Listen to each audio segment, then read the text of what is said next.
Ever look up at the night sky, and just kind of wonder, like, are we really alone out here? Hmm.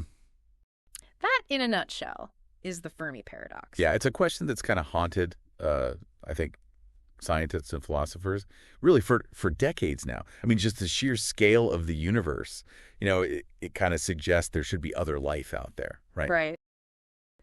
But we haven't found anything, like not a single concrete piece of evidence. It's kind of like trying to find a message in a bottle, but like in the biggest ocean imaginable. Yeah. So today we're going deep on this one, the Fermi Paradox, with excerpts from space.com and Wikipedia. Yeah, and really this all goes back to physicist Enrico Fermi. Okay. And apparently just this casual lunchtime conversation back in 1950, he just kind of looks at his colleagues and goes, "Where is everybody?" I love that. Just super casual, like, where is everybody over a sandwich? I bet that sparked some interesting conversations.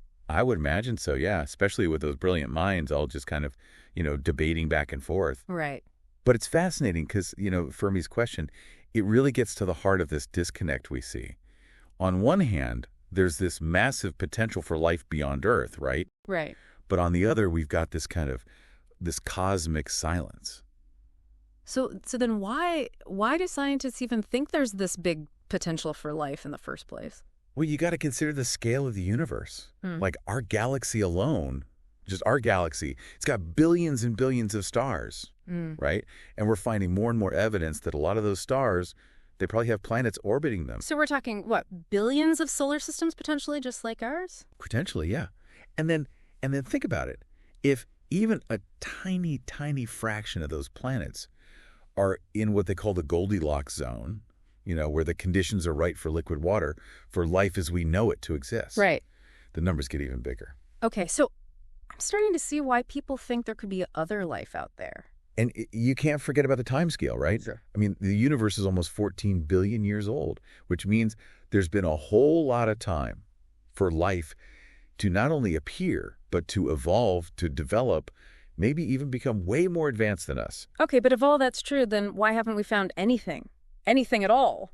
That is the million-dollar question, isn't it? Right. And that's the paradox. I mean, despite decades of searching, looking for radio signals, alien megastructures, even just like chemical traces in the atmospheres of other planets. Nothing. Not a single confirmed piece of evidence. We haven't even gotten like a, hey, what's up? Back from that Arecibo message we send out. Yep. It's like shouting into a void. It's a little unsettling when you really think about it. Yeah. But that silence, that's part of the mystery too.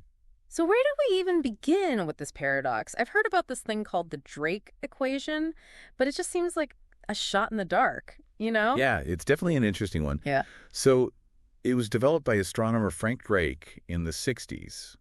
And it basically tries to calculate how many detectable alien civilizations might be out there, right? Okay. Factors in things like how often stars form, how many stars have planets, how many of those planets could support life, all of that. And that's where the guessing game comes in, right? Pretty much, yeah. Yeah. I mean, we've learned a lot about the universe thanks to incredible telescopes like Kepler and TESS. Yeah. But there's still so much that we just don't know. So how can you even begin to calculate something with that many holes in it? It's less about getting a precise answer and more about exploring the possibilities. You tweak some variables, you get wildly different results, maybe a handful of civilizations, maybe millions. So the Drake equation is more like a thought experiment than an actual answer to the Fermi paradox. Exactly.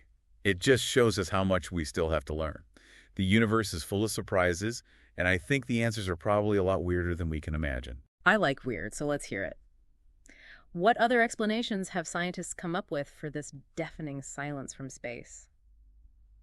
All right, so we've got billions of stars, planets that could have life, and billions of years for things to happen. But the universe loves a good mystery, right? So what are some of the other explanations scientists have come up with for this cosmic silence? Well, there's this really interesting idea called the Great Filter. Basically, it says that there might be some kind of universal roadblock, something that stops most life from getting to a certain level, the kind that would make them detectable to us. So like a cosmic gatekeeper, something that weeds out civilizations before they can even say hi. Exactly. Think of it like a giant obstacle course. Most civilizations just don't make it to the finish line. Okay, I'm kind of imagining those inflatable obstacle courses, but like on a galactic scale. Right. And the obstacles themselves, they could be anything. One idea is abiogenesis, that very first spark of life from non-living matter. Maybe that's just incredibly rare. So life itself, going from just molecules to living things, maybe that's the biggest hurdle of all. It's possible. Then there's the question of intelligent life evolving. Even if life does pop up, developing complex intelligence, the kind that builds spaceships and stuff, that would be a whole other challenge.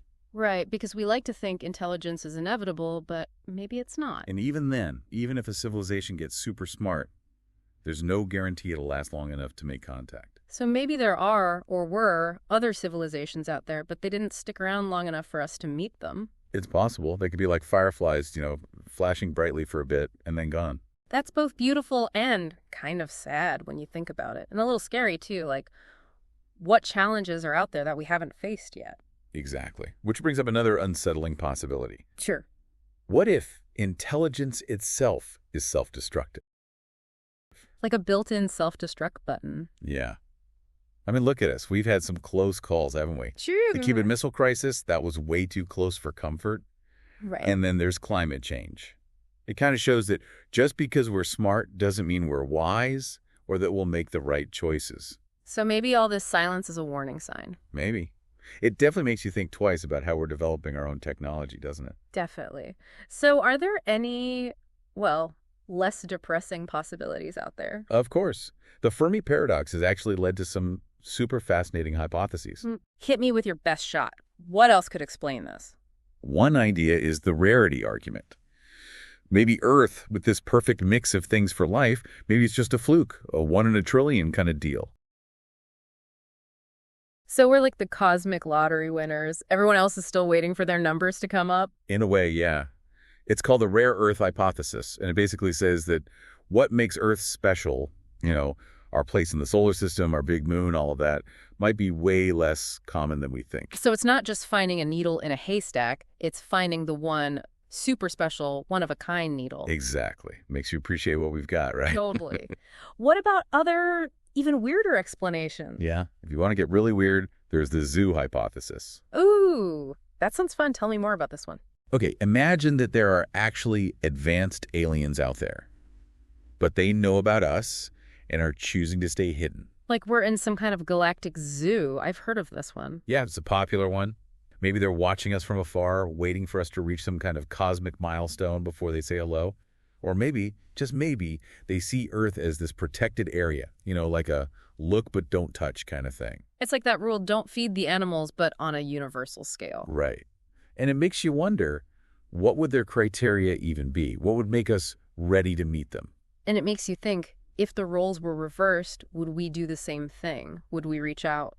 It's a tough question. But you know what? Maybe the answer to the Fermi Paradox is a lot closer to home than we think. Oh, now you've got me really intrigued. Tell me more. What if there's life, maybe even intelligent life, in our own solar system? We just don't recognize it yet. Wait, you're not talking about aliens under the surface of Mars, are you? Not quite. But think about those icy moons out there, like Europa and Enceladus, the ones orbiting Jupiter and Saturn.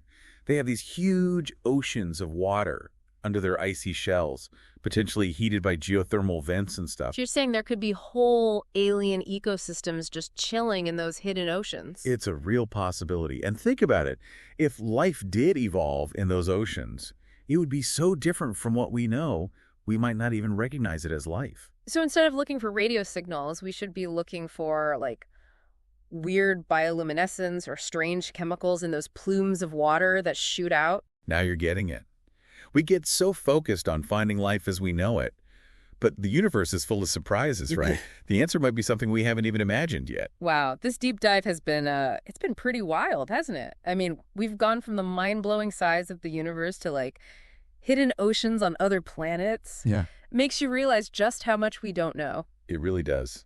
The Fermi Paradox, it's not really something you solve, It's more like something you think about, something that makes you ask bigger and bigger questions. It definitely makes you feel kind of small, but also kind of amazed at the same time. Like, here we are, this tiny planet in this huge, mostly empty universe. It's kind of humbling. Definitely. It's like, when you stand on a beach and you just look out at the ocean. You feel kind of awestruck and also kind of insignificant all at once. You know what I keep thinking about? We keep talking about how we haven't found aliens yet, but what if it's our fault? What if we're just not looking for the right things? I think that's a huge possibility. We're limited by what we know, right? Mm. We look for signals like ours, for life forms like the ones we already have on Earth. It's like imagine trying to explain the internet to someone, I don't know, like 1,000 years ago. It would just be completely beyond their understanding. Exactly. What we see as silence, it might not be silence at all. Maybe the universe is full of alien chatter. We just don't have the ears to hear it. It's kind of a crazy thought, right? Like maybe the answer isn't about finding aliens, it's about changing how we think about what's even possible. Right. Maybe we need to stretch our imaginations a bit, be open to the unexpected. Yes. Well, this has been quite a ride, a lot to wrap our heads around. But one thing's for sure, the conversation about the Fermi Paradox is far from over. Definitely not. It's a question that'll keep us guessing, keep us exploring, hopefully for a very long time. Thanks for geeking out with us today on this deep dive. We hope you're as fascinated by this stuff as we are. And who knows, maybe someday we'll have that answer. Are we alone? Maybe not. Until then, keep looking up and keep asking those big questions. Thanks for listening.